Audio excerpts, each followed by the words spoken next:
Good morning, friends. Drew here in beautiful Lincoln University, Pennsylvania. Customer called us because they had some water stains happening on the bedroom ceiling, and they've had a couple different roofers out to try to solve this, and then saw one of our videos on repairing dormers and thought, well, maybe it's a dormer issue. So we're gonna get up in the attic and we're gonna go look and see if we can't figure out what's going on up here.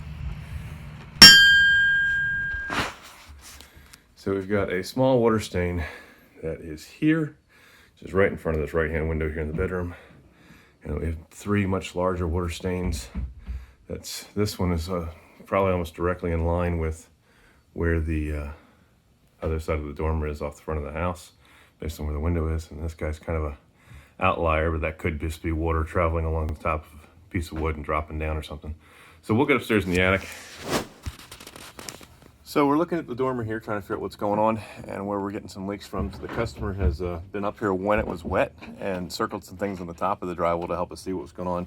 Usually we can see some pretty substantial water staining up on the drywall. We're not getting a lot of that in this case. But, right down here, they have taken and drawn a circle with some Sharpie to show us where the water damage was. And it's usually we see some sort of a staining on this, and there's just not anything there in that regard, which, I mean, that's a good thing. It means the drywall is not damaged, probably doesn't have to be replaced. They can hopefully just paint over it would be the goal.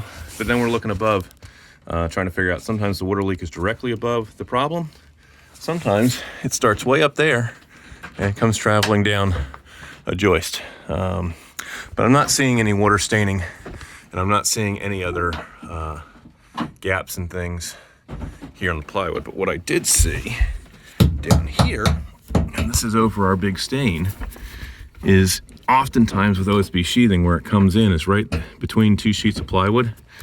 And we can see on this one that this is starting to swell, that this is starting to discolor, this is starting to swell up, and that's indication that water's been getting to the edge of that. So I'm gonna say that water's getting in here is probably one of our big ones. Now, we did see some leaks in different places downstairs. We kind of had one here, one over here, and one back here. And I would almost guess that water may be traveling along the seam and dropping, or if it's coming down from higher up. Customer's got an X here telling me water was coming in there too. So either we've got a secondary roof leak somewhere over further, or what more than likely is happening is water is getting down on top of a shingle, hitting the top edge, traveling the top edge of the shingle, and then coming further down the roof where it's finding a spot to get in. So we'll take some measurements from here to the window so our guys on the roof can sort of get an idea for where the other problems might be that we have to look for. And then we're just gonna pop up into here. And we're looking for any kind of water damage down on the inside edges here. Is there anything going on this side?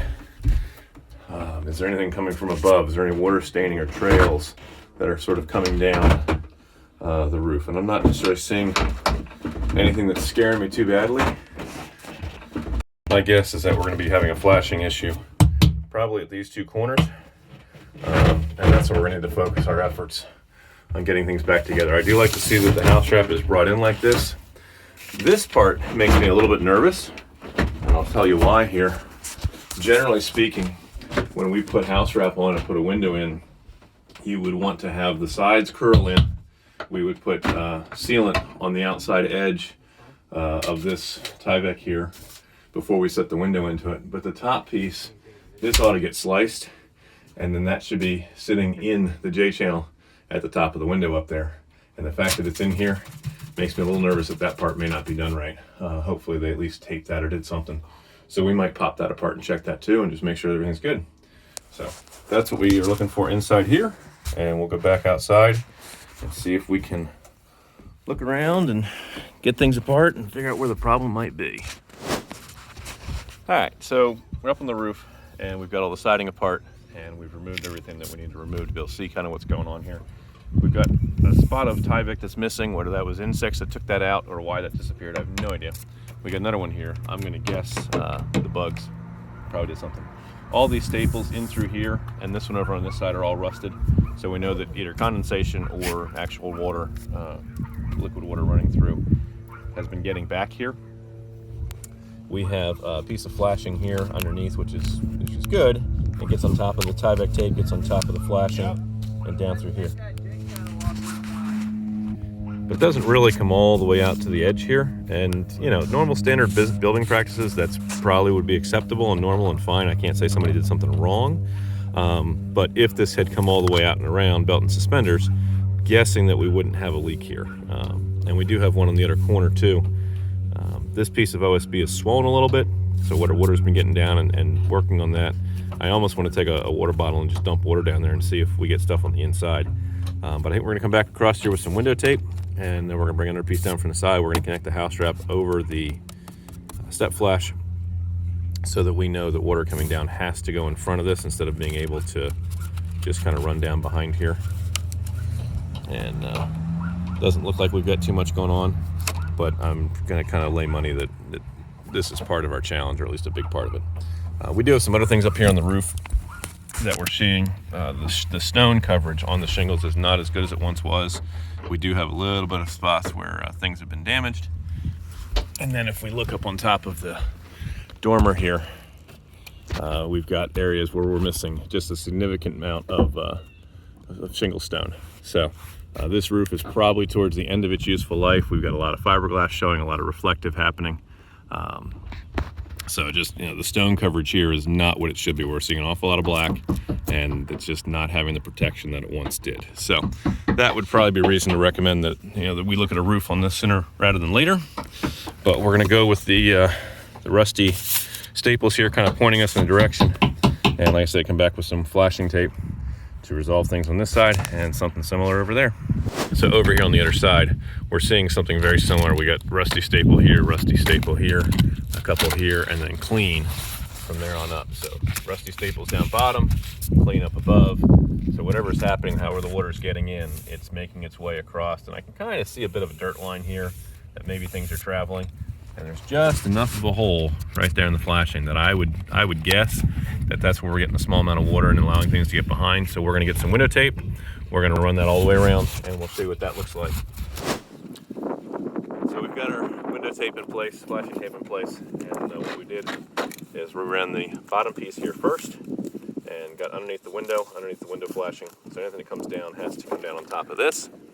And then we ran our second piece down the side and wrapped it into the front.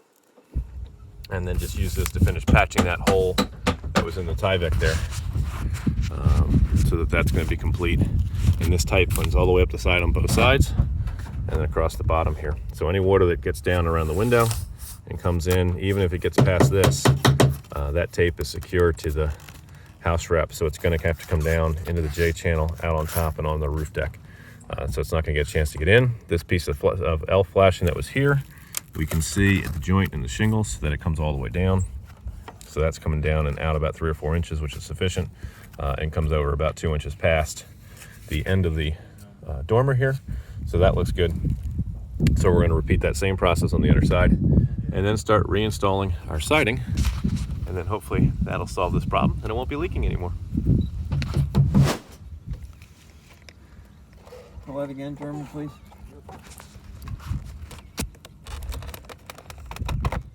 So working on the process of getting this 100% back together and where it needs to be, all the siding back up, and life is beautiful. So if we can help you guys solve a problem, give our team a call weekdays, 9:30 in the morning till 2 in the afternoon at 484-748-0008. Choose option 2 for Cope Construction and Renovation, extension 2 for a new project. Cope Builders, your full service construction and renovation company, and a Pennsylvania home improvement contractor number 88078. Remember, when we're done with it, you'll be proud to say it's not just done, it was Cope Built. Catch you guys on another video. Bye for now.